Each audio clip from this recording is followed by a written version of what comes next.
One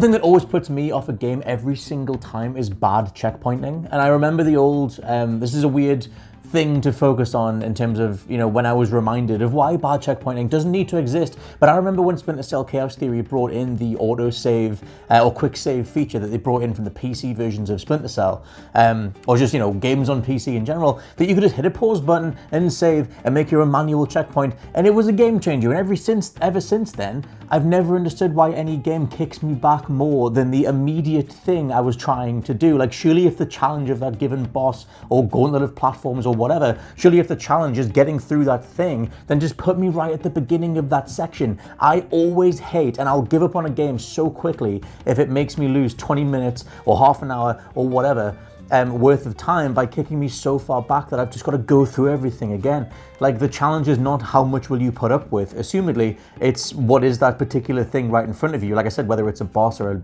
platforming gauntlet or whatever it is. And I always hate when a checkpoint is before the cutscene as well, or at the beginning of the area that you've got to get across to get to the cutscene to trigger the thing that is the actual challenge. Bad checkpointing. It's always bad checkpointing. Hardly any games get it right, and even my beloved Ori and the Blind Forest sort of tried to split the difference by letting you make your own checkpoints by banking some of the energy that you had to create a checkpoint in the world, which even Moon Studios addressed when they made the almighty, beautiful Ori and the Will of the Wisps, by just giving you extra checkpoints around every other corner. Every single obstacle came with its own checkpoint, so that every time you lose, you're right back there to try it again.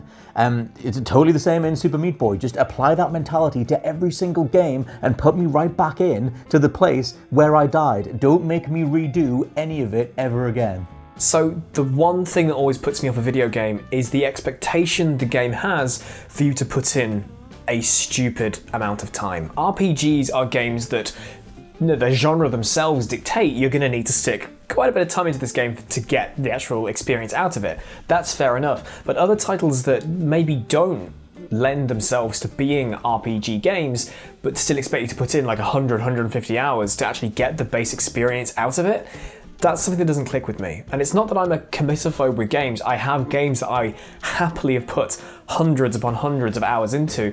Things like Park Sims, which I talk about all the time, Satisfactory, Factorio, even things like Team Fortress 2, Counter-Strike, and even like Black Ops 3 Zombies. I've got like 300 hours of just playing zombies because I've chosen to. But if a game expects you to put in that kind of time to get the experience out and it's not an RPG, that doesn't click with me. So Ubisoft are criticised a lot for having very big, sort of bland open worlds, and they exist there because they make it a grind and they make it so you have to put those kind of hours into the game.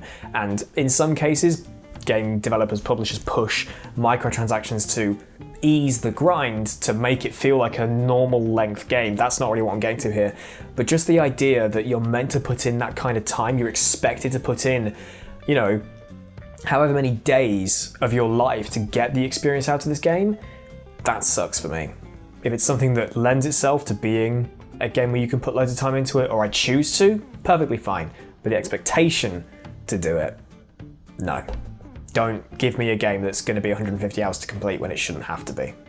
Pointless. Okay, so one thing that puts me off pretty much any game is the idea of procedurally generated content, especially when the entire game is built around that idea. And I know there are some great titles out there that have used this concept to make some, singularly excellent experiences like The Binding of Isaac or No Man's Sky, but those games, I feel like I have to concede, just aren't for me. And that sucks because there's so many great looking games that use procedurally generated content as the basis for its gameplay and progression, and yet there's something about it that I just can't kind of connect to. For me, I always prefer authored environments, authored gameplay scenarios over the idea of a bunch of different elements kind of like thrown together. No matter how well the algorithm throws them together, I just can't get over that artifice, I guess. And that sounds dumb because everything about video games are inherently artificial, but there's something about procedurally generated levels in particular where you can almost see the stitches and you can see the seams of the entire product. And for me, that just acts as a barrier between me and the game. And it's not that I don't like procedurally generated kind of content as an idea overall. I like it when it's used in otherwise authored experiences, like Left 4 Dead 2, for instance, where enemy placement changes, depending on how well you're doing and stuff like that. Subtle kind of variations to the experience like that can keep playing games fresh and interesting and dynamic, but when the entire game is based around a concept, I don't trust that there's anything of true substance there to find, which probably sounds dumb because I am in awe at the things that people find in the Bloodborne dungeon, Chalice dungeons, for instance. The monsters that were cut or weird or kind of freaky, but I just don't have the patience to get to that point. I need immediate gratification, and having to kind of go back to these levels to find something new, I just don't have the patience for it, and I envy anyone who does, because you're getting to play all of these great games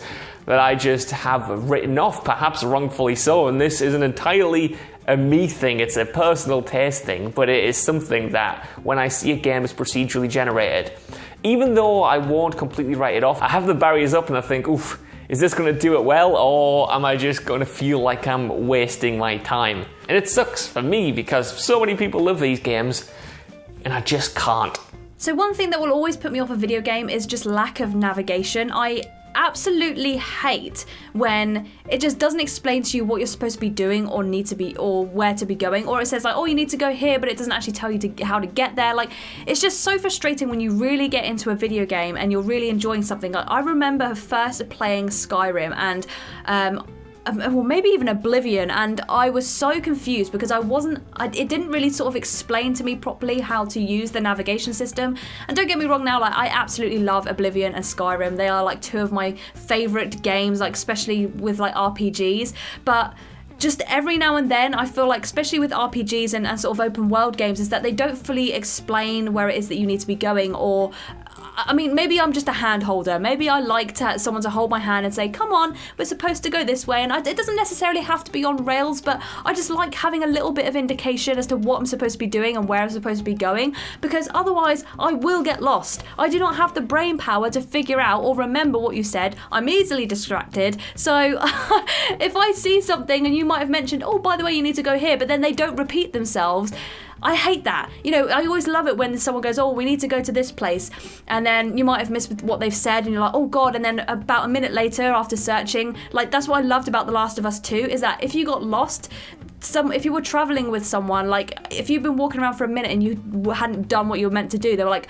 oh, maybe we should go look over here, or oh, this ladder looks a bit ominous. Like, they would kind of like edge you towards what you needed to be doing, and I love that in video games because otherwise I will be lost for ages. So I absolutely hate when there is just, the navigation and your waypoints are just not sort of laid out properly in front of you, and that's mainly just down to me just being an idiot. But I personally like to have a little bit of hand holding or just a little bit of someone nudging me in the right direction, because otherwise I'll just give up and I'll be lost for ages, hours, even weeks, months, years. Not good. Morning everyone. The thing that will always put me off a video game, no matter what it is, actually hasn't got anything to do with the video game itself, but more the PR leading up to its release. You see, in my time, we have heard the words, there will be no microtransactions, many times, but then when the game is released or gone past its review period, we'll suddenly have them in there. Games like Crash Team Racing, the remaster that came out, Borderlands 3, and then the Call of Duty as well. They're games that just say that they won't have them in there, and I don't believe it anymore. So, if that is a huge tagline of the marketing, if they say that there definitely will not be any microtransactions whatsoever, I am immediately put on the back foot, because I think to myself, yes, there bloody will be. Just be honest about it, accept the fact that they are not loved, and try to lead into the positive parts of microtransactions.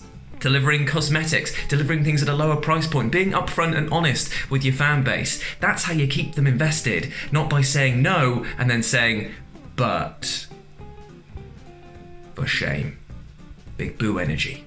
There are loads of things that really piss me off about video games nowadays, and it's just microtransactions that really, like, you know, get under my bloody goat because they're just absolute scummy crap. But the two main ones that I really want to talk about is gameplay trailers that don't represent gameplay at all. Like 9 out of 10, every time you see a trailer, it is never going to be the finished final product. Essentially, it's just a mood board of what you're going to see in the end. And like, take for example Battlefield 5, that's got a great trailer and, like, you know, this nice one-shot scene, and it's not representative of the actual gameplay that goes on. And I've never played it, honestly, but looking at it, it just doesn't seem like anything what the trailers like suggest, really. And even on that topic, mobile games as well, like they had these stupid over-the-top cinematic trailers, and then all you've got is like a tiny little 2D animation which you can just tap, and there's nothing to it. Why even bother having these trailers? I really hate them so much. The other one is weapon sway, and I literally cannot stand it in games at all. I tried Borderlands 2 and I couldn't get past the weapon sway in some of the guns, and like, I mean, like, you know, for example, I've got my amazing Nerf gun. I don't know if it will show up. Here, I'll just move back a little bit. Right, you're aiming down a sight like that, really. You know, you aim down a sight.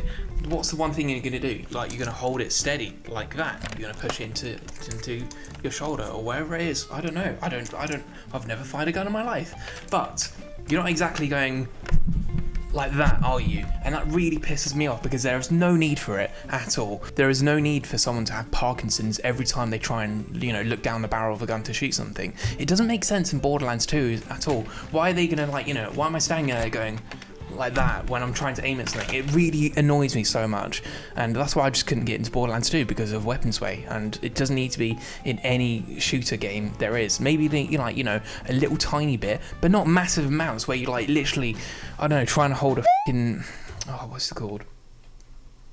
I don't know where I'm going with that, to be honest. I've got no analogy. Why even bother putting weapon sway in video games? It's stupid and terrible, and I've just clicked my gun. So yeah, there it is. Weapon sway in gameplay trailers. I'm pissed now. Bye.